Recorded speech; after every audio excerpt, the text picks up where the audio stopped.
Are you not sure how much money you need to invest? Well, this is our reaction video to Mr. Dave Ramsey's video where he talks about we should invest about 15%. My name is Carmen. And I'm Darius. And what we want you to understand is our foundation comes from Financial Peace University. So we agree with Dave Ramsey, the fact that there are certain things you need to get in order before getting to investing. Now, the reason why we're doing this video is because we mentioned investing in investing certain percentages, and Dave Ramsey's answering the same question. So we're going to react to his video on 15% or less or more. Yeah, how does that whole work? So let's go ahead and get started and jump into the video.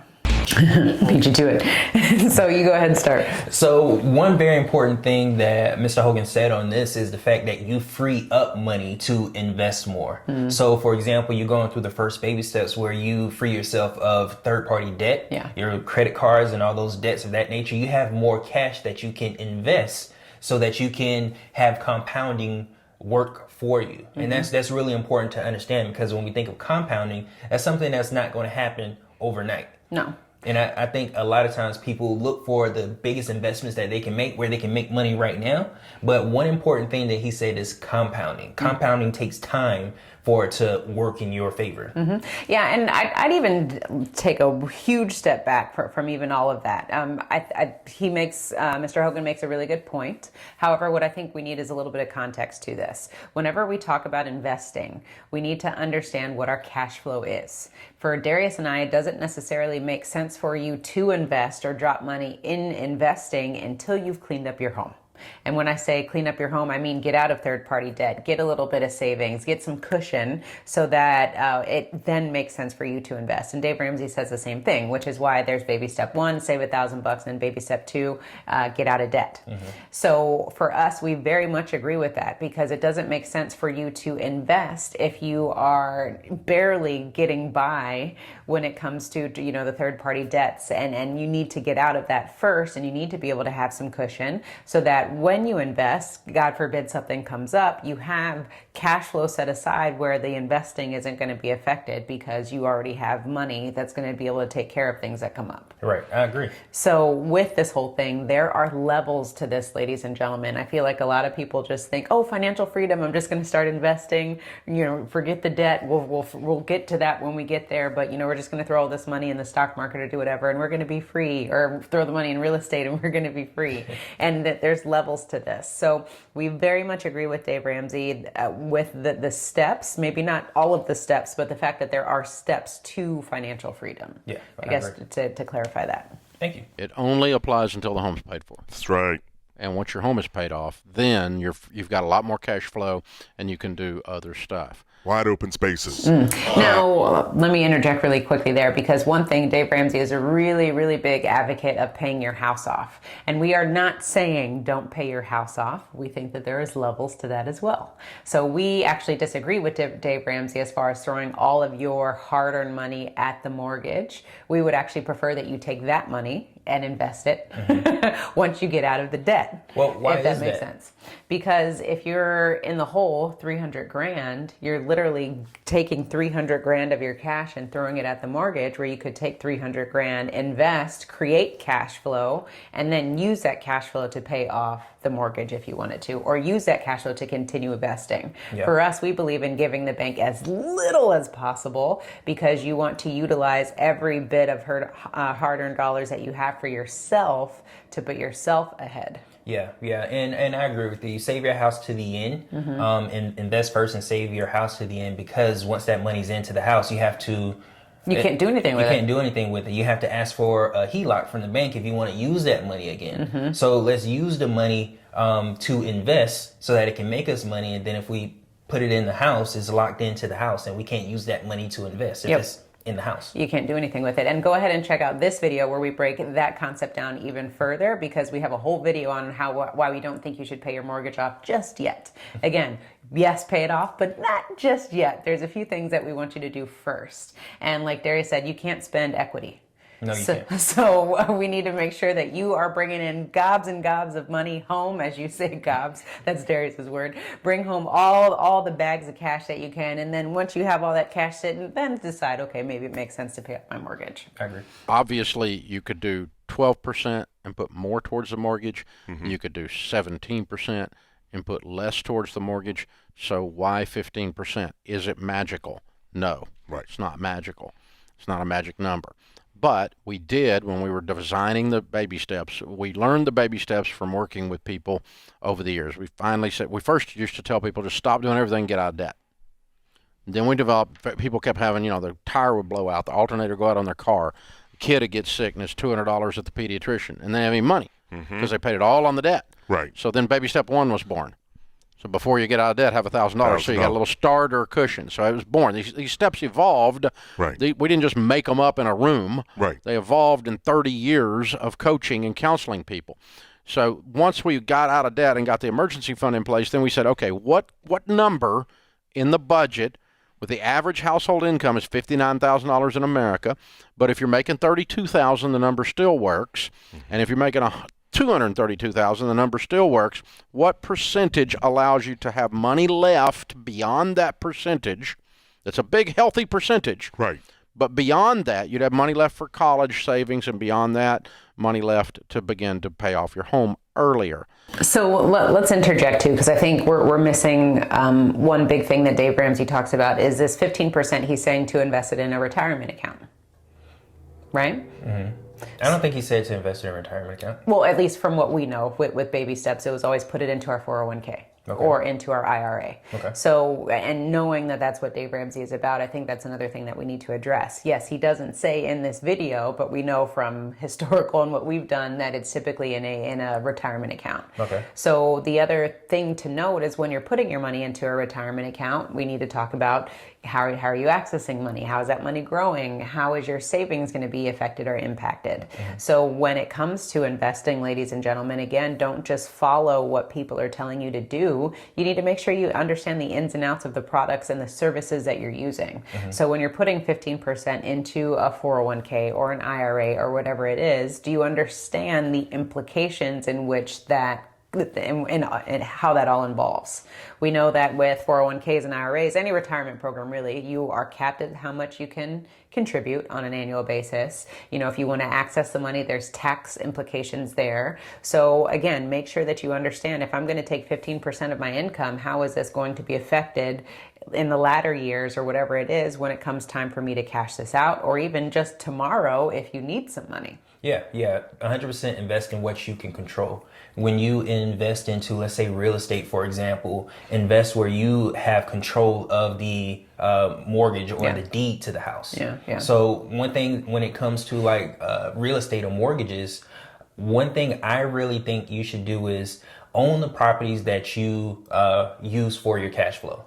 Own those properties. Where you live, don't own where you live. You basically want to pay the minimum amount so that you can use the other funds to cash flow and buy properties so that you can control those assets yourself. And even if you get into something like mobile homes, you own the deed to those houses as you create notes for them, for example. You control where your money goes. When you put it into a 401k, you can control that it goes into a 401k, but once it's in there, the people that are managing those funds make more money from your investment than you do. So make sure that you control your funds yourself. Yeah, and that's why I wanted to stop and make this point, because yes, you should invest a certain percentage of your income. And for me, I'm going to say whatever percentage you're comfortable with once you've paid off your debt and once you have some savings, some money set aside so that you can then invest comfortably and not have to worry about things coming up and how are you going to financially be able to afford them. So when it comes to investing, we think that you should put as much money as you possibly can into investing investing because it's all about creating cash flow. Invest as much as you can so you can bring back as much as you can. Now, with that, to the point, you need to make sure that you're putting your money in avenues in which you are in control. With retirement accounts, you're not in any control, and you're very dependent on what the account rep is doing, what the market is doing, and you can't control any of that, which makes it really risky, and why a lot of people these days are losing their retirement accounts, that they're losing their life savings because it's locked away in an account that they can't touch or they can't control. Yeah, and it's all about timing. But the thing is, like for us right now, we're in our 30s. When we go to retire, let's say we put our money into a retirement account, we don't know what is going on 30 years from now, because we could be retiring at a point where things are doing really good, or we could be retiring at a point where things are doing really bad, and it wouldn't make sense for us to retire at that time. No. And the other thing that I really want to make sure that this is leading into, like, the retirement accounts, to make sure we all are on one accord. With a retirement account, you're basically creating something called a nest egg, right? So you're taking all of your money and you're putting it in this nice little nest egg, and then when you turn 60 years old, we're going to cash out, we're going to hold on to this nest egg.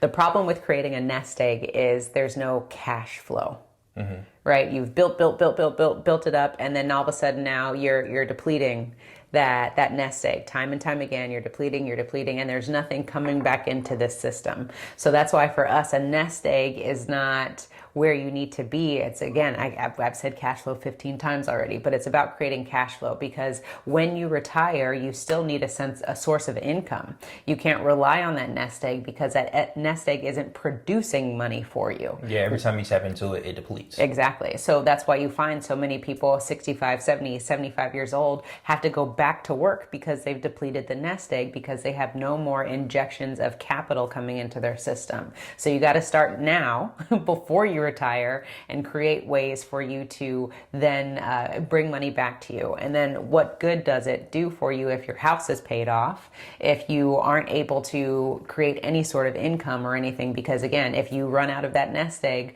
you can't cash your house out.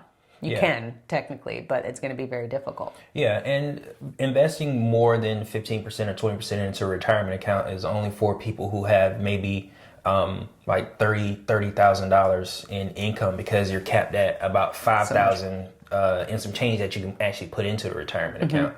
So really take those things into consideration. Depending on your income, you may not be able to invest a huge amount into your retirement account because you make too much money. So what do you do with those funds? You have to figure out a way to invest it yourself and control it. So again, name of the game, if you are investing, think about where you're putting those funds and make sure you control it.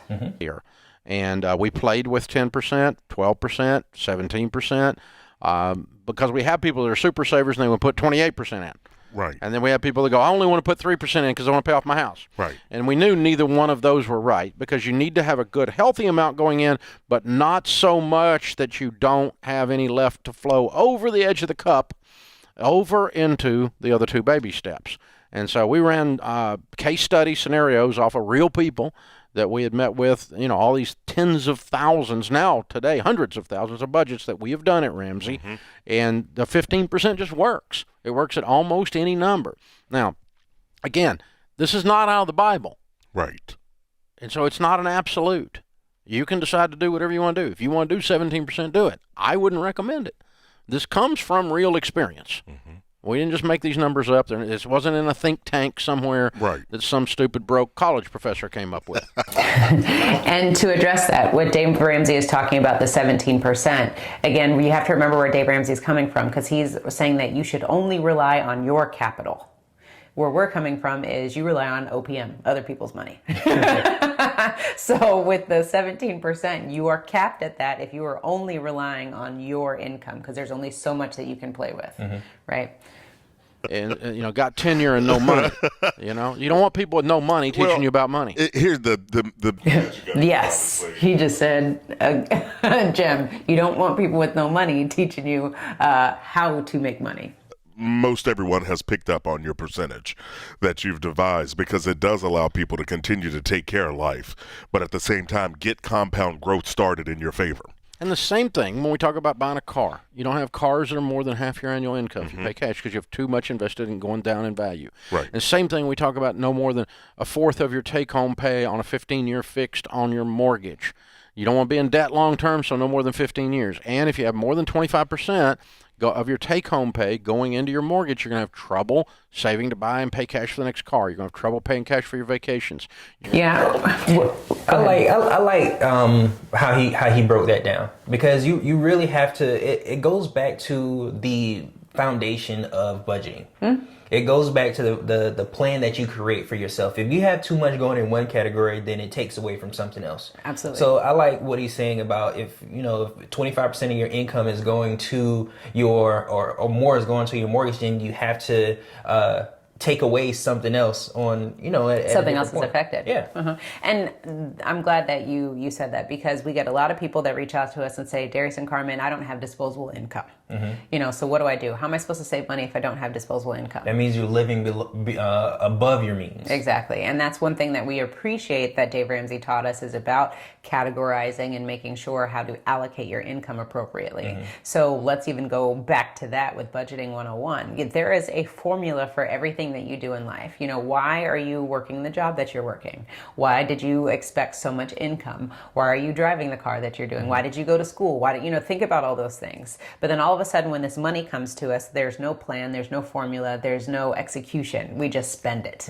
And we don't know why we don't have disposable income, or we're trying to figure out we have too much and what do we do with it. So we have to be good stewards of money, and create a formula, create a plan for it. And by creating a plan for money, this doesn't mean that you are sacrificing. This just means you're operating on maximum efficiency. Yeah, and the nice thing about when you have certain percentages allocated to the different things that you have, as it adds up to 100%, is when you get windfall or huge amount of money into your your possession, so your system, you know exactly what to do with it. So if 25% of your income is going to the house, and you have another 25% going in savings and 25% in investing, or whatever your asset allocation is, when a large amount of money comes into your system, you know exactly what to do with it. Absolutely. And then Dave Ramsey, they've already talked about compounding. For us, we totally believe that we should leverage compound interest. We totally believe in that. And for us, we put our money inside a whole life insurance policy. That is our savings mechanism, as opposed to keeping it at the bank. So if you want to learn more about that and how we leverage whole life, contrary to what Dave Ramsey says, then click on the link below. We would love to serve you at the Wealth Nation.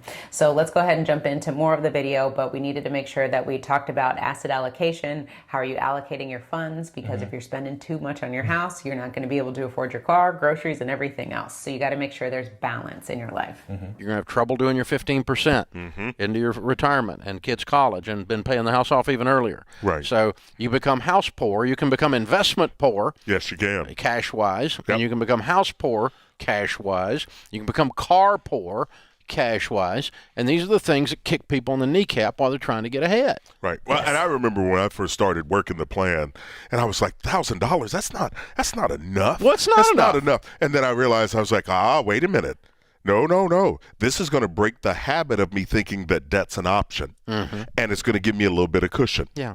And it was one of those things where you go, because if you won't do that one, if you won't do the 1,000, there ain't no way in the world you're going to do baby You're step not two. going to All right, I really love Mr. Hogan's voice. Like it's kind of relaxing, It's but you soothing. really get into what he's saying. One thing that he said is habit. Yes. Habits are huge. We can only be as successful as our habits allow us to be. Oof. So if you even back further than the habits that you create, it's the mindset. So a lot of being successful and a lot of building wealth comes from mindset and habits. Yes, it does. And the better habits we have, the more money we can create for ourselves. Yes. And the reason why I say create is because there's no limits on how much money that we can make. No. The only limits that we have is the habits that our mindset creates for us. Ooh. Right? One more time. The only limits we have are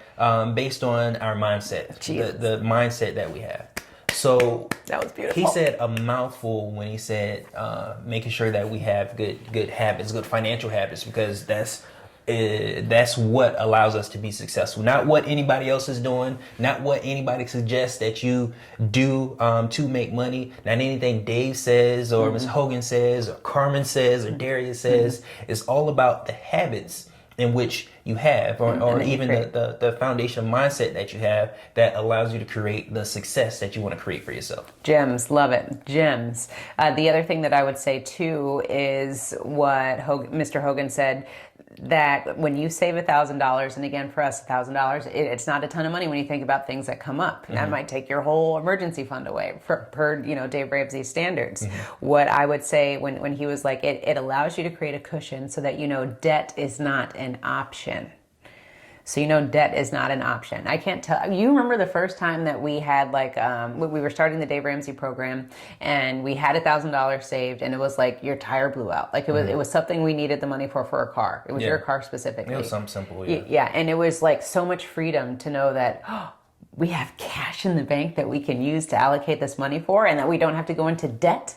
We don't have to use our credit cards to make this situation happen so that you could get to work to the next day. Yeah. Like that was so freeing to realize it. And then we quickly built it back up because we recognized the importance of having money set aside and how valuable it is. And that's when our mindset started to change and really focus on Totally shifted.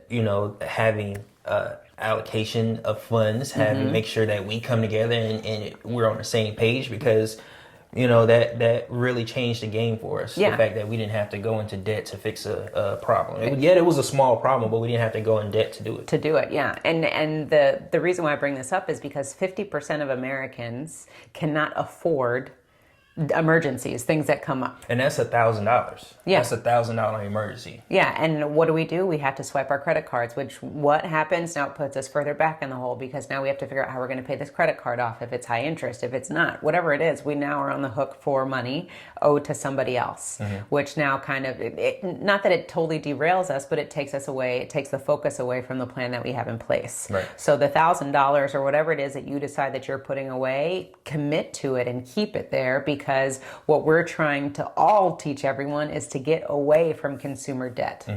For us, we talk about owning our own lifestyle. We are owning our own debt. Once we pay off the debt, but now we're treating ourselves the same way that a bank would, and we're going to pay ourselves back all of that principal and interest. Yeah. So we can take back ownership of all of the financing things that we have within our lifestyle. Yeah, one man's debt is another man's cash flow. So if we can control the debt, then we can control the cash flow. Amen. Submit yourself to a plan. You're not going to submit yourself to a plan. That's But right. you know what was happening, Chris, and this is in the early days of Financial Peace University, before there was baby steps. I mean, I was teaching this stuff, and I'm teaching it in class, and we're sitting in having the small groups. And what would happen is that somebody would have, that was really earnest.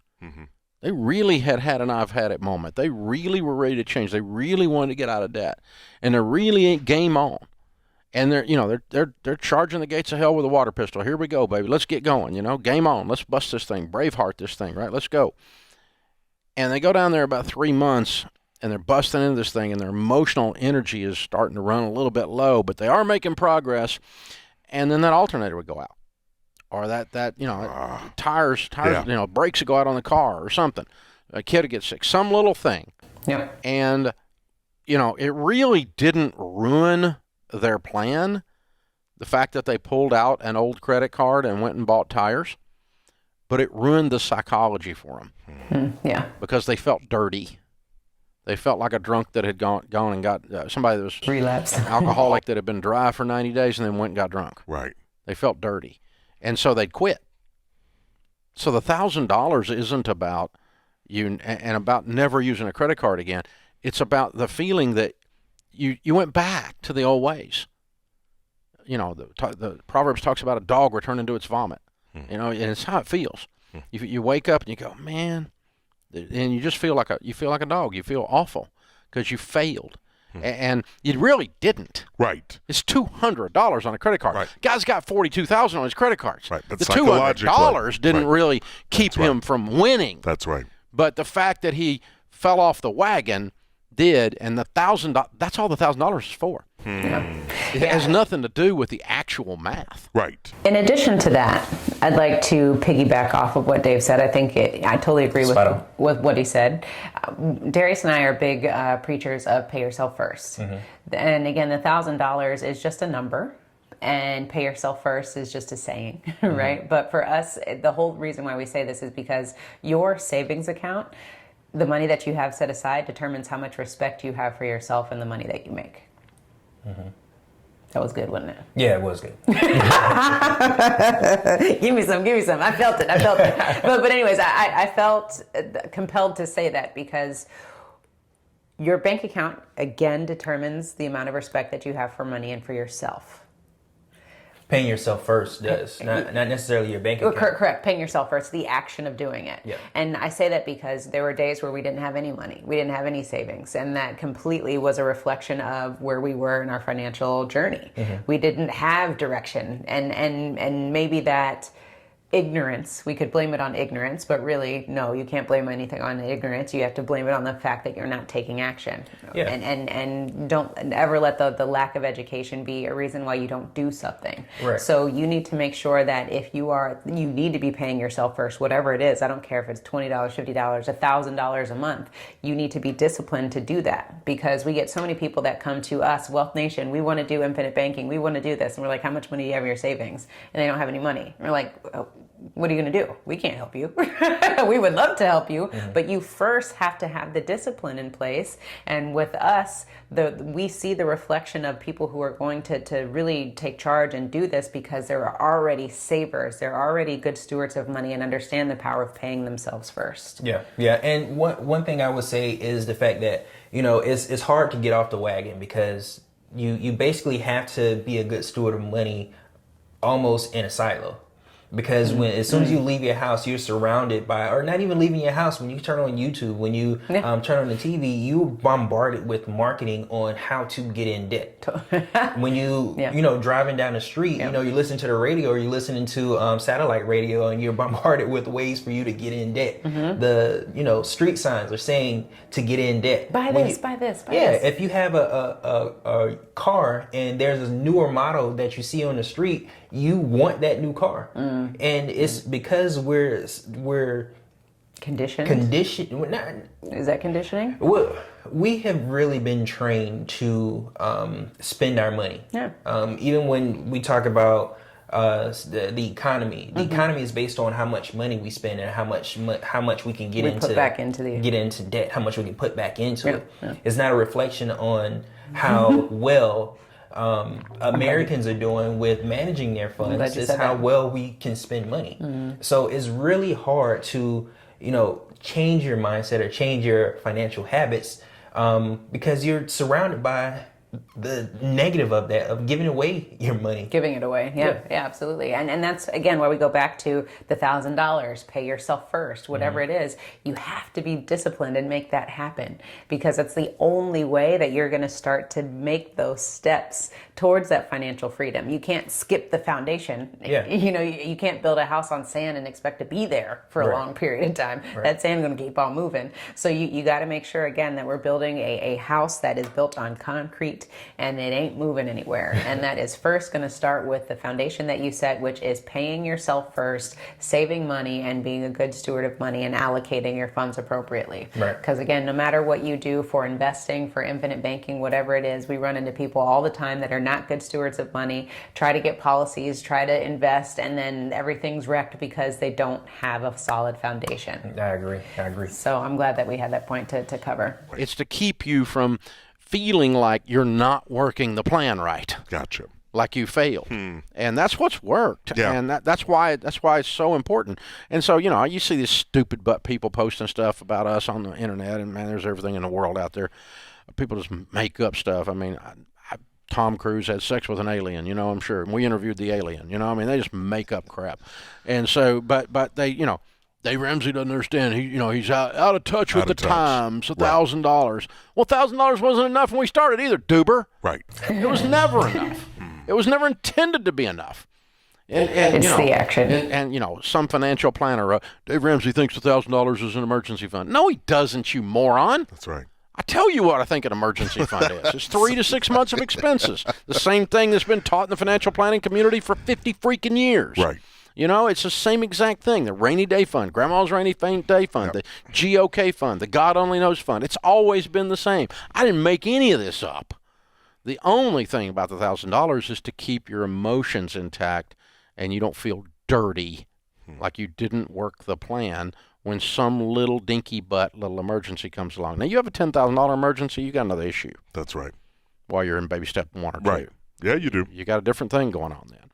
But most people don't have a $10,000 emergency, but about once every 10 years. 78% of Americans will face a $10,000 emergency fund once a decade. Yeah. Okay. Now, the trick is, are you going to be ready when that comes? When it happens. And you will be if you work these baby steps in order. That's right. But during the time you're in baby step 2, the number of times that big emergency comes along at exactly the wrong time. Yeah, so I agree. Stay ready so you don't have to get ready. You know, big emergency comes up every 10 years. Have we had a big emergency where it costs us money? Yeah, we have. Yeah, but we have. when you start to make more money, what was an emergency 10 years ago isn't different. necessarily an emergency now. Agreed. And I would even say less emergencies and more opportunities. Exactly. I'd say that because it's a universal pull, right? I think, you know, once the universe recognizes that you are starting to do well, you're getting traction, you know, things come your way. Whereas if you're always down and out, you're always going to be down and out. You know, it's kind of that thing, if you generate positive vibes, you know, positive vibes are going to keep coming your way. If you're always negative, you're only going to get negative. So I say that because as we started opening our mind and being more open to money and investing and opportunities, more opportunities came our way, and we had the cash flow to be able to take advantage of those opportunities. Yeah. And we had less rainy day moments or emergencies. And even if we did have it, we had the money, so it wasn't even like an wasn't emergency. even an emergency, You know what I'm saying? Like it didn't hit us how it used to hit us before. Yeah, and I agree. You know, when you have money, the opportunity finds you. Yeah, it's an attraction. And it works vice versa. Totally. When you're down and out, it seems like more things, like it just can't get any worse. Well, it's because of the situation that you're currently in. You're attracting more of that to you now. All this again for us is about mindset. Yes. When our mindset change, that's when our pockets change. Who did it ever?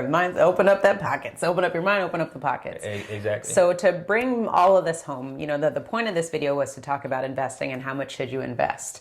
What we want to really conclude with is, don't worry about how much should you invest just yet. Try to get through those steps as far as making sure that you have some cushion, get yourself out of third-party debt. And once you do that, throw all the money that you got towards investing as you financially can, so that you can create cash flow. But do it in an environment where you can control your funds. Yeah, one thing I would say is instead of focusing on the amount that you're investing, focus on knowing how much you are investing. So if, you know, it comes up and you're having a conversation, understand like, okay, I'm investing 8% of my income. Yeah.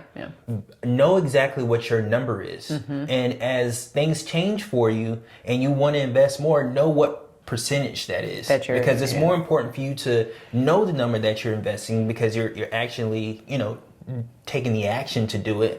But as you want to increase, know how much you want to increase by.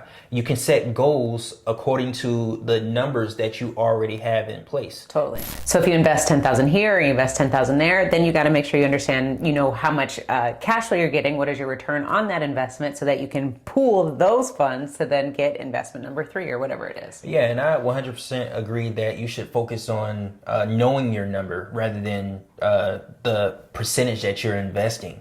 Knowing your number allows you to establish goals and set tasks associated with increasing that number or decreasing that number. The most important thing for you to understand is, what is your number? The 15% example is just a reflection of how much money that you're already investing. That's a lag measure.